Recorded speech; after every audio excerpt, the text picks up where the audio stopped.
Bonsoir et bienvenue à vous sur ma chaîne Adieu la crise pour l'indépendance financière. Aujourd'hui, nous allons voir quelque chose un peu différent de tout ce que je fais d'habitude. C'est de l'analyse fondamentale sur une crypto-monnaie. Vous me direz si vous aimez le concept d'analyser une crypto-monnaie. Bon, pas la nouvelle parce qu'on n'aura pas assez d'informations dessus, mais qui est déjà un peu établi, qu'on peut faire quelque chose avec. Je trouve que ce serait bien. Après, je vous cache pas que c'est beaucoup, mais beaucoup de travail. J'ai galéré pendant plus de 4-5 heures en train de faire ça, juste ce que vous voyez. J'ai pris plusieurs points qui pour moi sont importants. Le réseau, le projet blockchain, je vous montre un peu les mesures financières et les réseaux sociaux. Après, si vous voyez, vous arrêtez la vidéo et vous voyez qu'il manque des choses ou qu'il y a des choses qui sont pas bonnes, qu'il faut améliorer, vous me dites la case. Ou sinon, si vous me dites quelque chose qu'il faut ajouter, vous me dites le numéro ici. Par exemple, un réseau, tu devrais rajouter ça. Ça nous perfectionnera. Donc, avec votre aide, on va pouvoir savoir si la crypto est sous-évaluée, surévaluée. On pourra savoir plein de choses qui va se différencier un peu de l'analyse technique, je dirais. Moi, je préfère l'analyse technique, bien sûr, mais un peu d'analyse fondamentale sert à savoir sur quoi vraiment on investit et savoir le projet vraiment à quoi il sert, hein. Donc je vais commencer tout de suite. On a les valeurs des transactions des frais de réseau qui sont faibles, voire Word. Donc j'ai fait un Word associé. Voilà. Quand on regarde, je suis parti regarder bien sûr sur internet. Les frais de transaction de Solana sont de 0,505 Solana. La blockchain c'est un truc autonome, voilà. Et en gros, il prend pas beaucoup. Donc après j'ai fait une deuxième feuille Word pour faire le calcul des valeurs des points, ce qui est là, ce qui m'a bloqué, qui était vraiment compliqué. Parce qu'il faut faire d'autres recherches et les comparer par rapport à d'autres pour donner une valeur de points. Je pense que ce qui est le plus logique, je dirais. Alors, si on regarde les frais de transaction, donc il faudrait dire que frais de transaction BTC, par exemple, on sait qu'il est vraiment énorme et c'est le plus gros, par exemple, on le compare par rapport au KIN.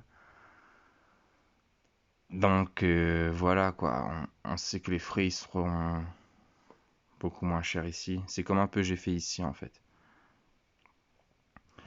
Donc il faudrait que je cherche les frais de transaction du BTC, que je fais une comparaison, un produit en croix pour savoir environ combien de pourcentage. Et après je pourrais donner environ la valeur des points. Et après bien sûr chaque, par exemple 1.1, 1.2, 1.3, 1.4 et tout. Il y aura chacun son barème et on l'actualisera à chaque fois bien sûr. Donc là pour l'instant c'est juste pour vous montrer un peu une trame ce que j'ai fait. Donc du coup comme c'est l'un des plus rapides, je crois qu'il y a iOS qui tourne à 2800. 2800 voilà, iOS. Donc ici pour les frais je pense qu'on est beaucoup encore moins cher qu'iOS déjà. Comme on est à 50 000 transactions. Donc nos frais sont de 0,505 Solana, je vous laisse calculer, mais ça fait pas beaucoup. Un Solana qui est environ à 40 $. Les frais de transaction BTC, je sais pas, mais je suis parti chercher, on m'a dit que c'est vraiment exorbitant. Comme ETH en ce moment, parce qu'on passe en EAC20, c'est exorbitant. Après, on va passer sur le nombre de transactions, ce qu'on vient de voir. Il a 218 millions de nombre de transactions. Donc, si on regarde ici, le nombre de transactions pour iOS sont de 2800 par seconde, bien sûr. Le BTC, par exemple, en comparaison, il est de 7. Et le nombre de transactions de Solana, parce que Kinesis Solana, c'est de 50 000 par seconde. Voilà, ce qui fait j'ai donné des points, j'ai donné le maximum de points. Le BTC, regardez le nombre de points qu'il a sur 10. Et même iOS qui était bien placé, ben, il touche que 0,56 points, quoi. Donc il faudra bien affiner ça, le nombre de points. Les adresses actives qui est très important, qui nous donne une tendance sur les holders. Donc on a 49 190 et si on fait une comparaison par rapport voilà, aux adresses actives BTC, on en a 1 million. Donc voilà quoi, il n'y a rien de comparable. On a environ 20 fois plus que l'adresse active Kin bien sûr. Après ce qui n'est pas comparable, mais on compare toujours au plus fort, donc voilà. Donc ça fait un ratio de, voilà, ici, 4,49 pour les adresses actives, donc pas beaucoup.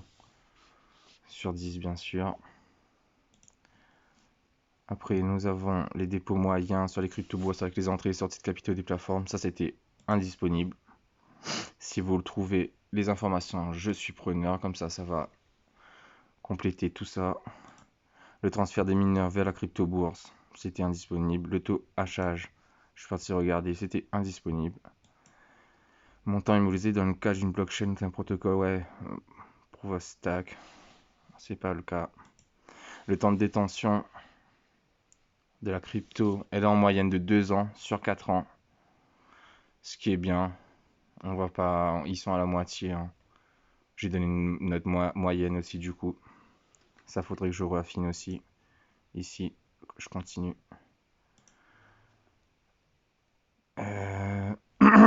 Après, le temps moyen entre les transactions. Donc on a une moyenne de 31 minutes. Le plus haut, c'est 1 heure. Et le moins haut, 6 minutes. Donc lieu de stockage, il y en a 3. Warworld. Ici.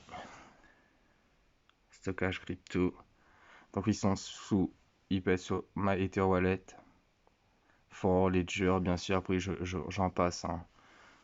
Ça vous pourrez chercher, mais c'est pour vous montrer sur quels ils sont. Voilà. Après on a la transaction quantité seconde. Bah, voilà. Hein. C'est comme tout à l'heure je vous ai montré. Voilà, on fait 50 000 transactions secondes. L'une des meilleures. Donc on a une note presque maximale. Je mettrai même 9,90. Sauf si vous savez, une transaction qu'en quantité on va plus vite.